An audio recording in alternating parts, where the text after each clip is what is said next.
खोज करते रहो, रहस्यमय चीजें मिलती रहेंगी। हिमालय के जंगलों में जो कंकाल मिलता है, ये कंकाल के बारे में हम बात करेंगे। हिमालय के जंगल में जो कंकाल मिलता है, ये सीधा का सीधा जुड़ाव महाभारत से इसको क्यों जोड़ा गया, महाभारत के योद्धाओं से इसको क्यों जोड़ा गया है, मैं इसके बारे में खुलकर बताऊंगा अभी थोड़ी देर में।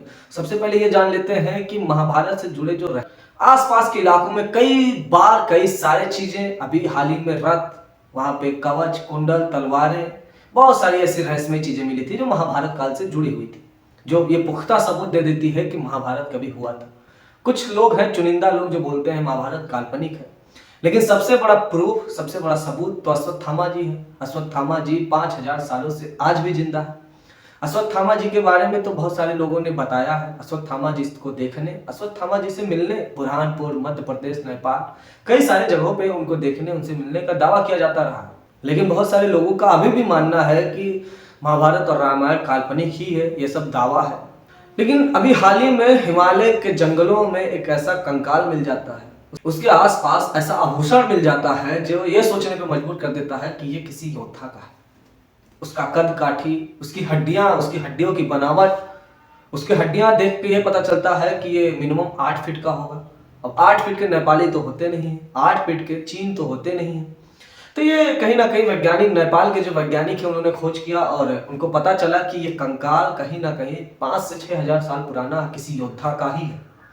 अब मैं बताऊंगा कि महाभारत से और इस योद्धा का कंकाल से जोड़ने का क्या मतलब है। मैं बताऊंगा कि कैसे इस कंकाल से महाभारत से सीधा जुड़ा हुआ है, कैसे ये महाभारत का योद्धा है, कैसे ये ऐसे शख्स का कंकाल हो सकता है जो शायद हमारे प्रिय हो, शायद हमारे पांडव भी हो सकते हैं।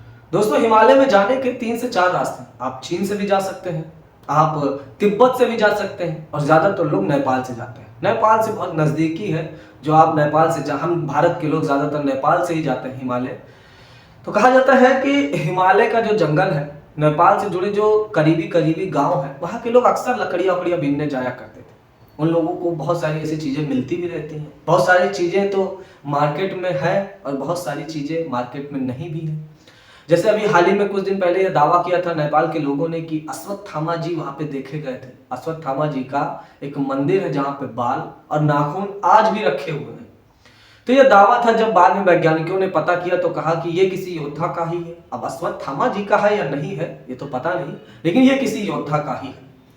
तो नेपाल में अक्सर कुछ ना कुछ मिस्टीरियस चीजें होती रहती हैं। हिमालय में अक्सर कुछ ना कुछ मिस्टीरियस चीजें, कुछ ना कुछ रहस्यमय घटना होती रहती हैं, जो सोचने पे मजबूर कर देती हैं कि भारत, हिमालय, नेपाल, ये सब रहस्यमय चीजों से भरा पड़ा।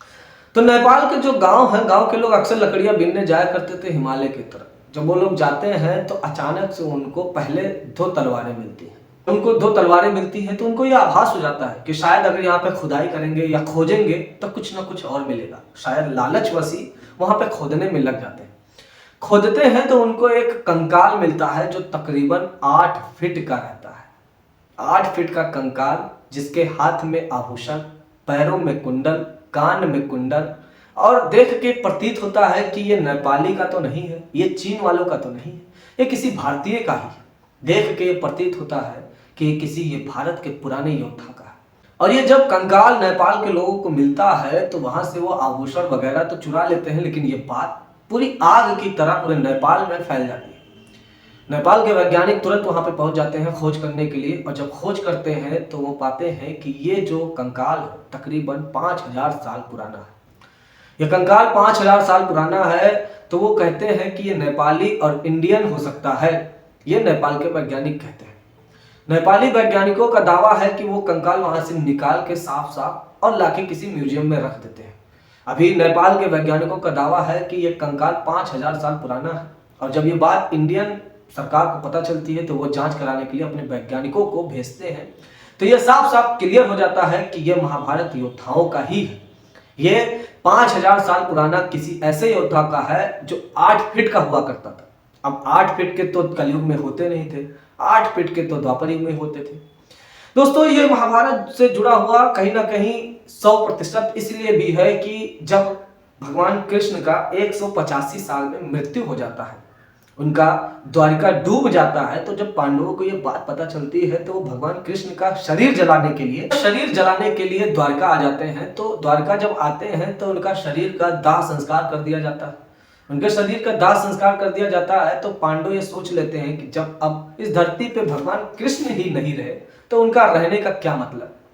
और वो अपना सारा सुख दुख और सारा राज पाट ये सब छोड़ के अपने परपौत्र परीक्षित को वो हिमालय की तरफ प्रस्थान कर लेते हैं। ये हिमालय से जुड़ी हुई कहानी इसीलिए दोस्तों मैं बता रहा हूँ। ऐसे ऐसे महामुनि ऐसे ऐसे ऋषि हैं जो 500,000 सालों से जिंदा हैं, जो जानते हैं कि स्वर्ग की तरफ कैसे जाया जाता है। तो पांडव कृष्ण का दाह संस्कार करके युधिष्ठिर को छोड़ के बाकी सभी लोग बुरे काम करके ही आए थे। महाभारत के युद्ध में सभी लोगों ने छल किया था, चाहे थोड़ा किया था या ज्यादा किया था, लेकिन सभी लोगों ने छल जरूर किया था। तो एक एक करके सब हिमालय की तरफ आगे बढ़ते जाते हैं, एक एक की तरफ सब के सब मरते जाते हैं। आखिर में स्वर्ग की तरफ कौन पहुंचता है? स्वर्ग की तरफ पहुंचते हैं धर्मराज युधिष्ठिर। और यही दावा है कि हिमालय में जो कंकाल मिला है कहीं ना कहीं पांडवों से जुड़ा हुआ हो सकता है। कहीं ना कहीं ये भीम भी हो सकते हैं, ये अर्जुन भी हो सकते हैं, ये नकुल सहदेव, ये द्रौपदी या फिर कोई और भी हो सकता है।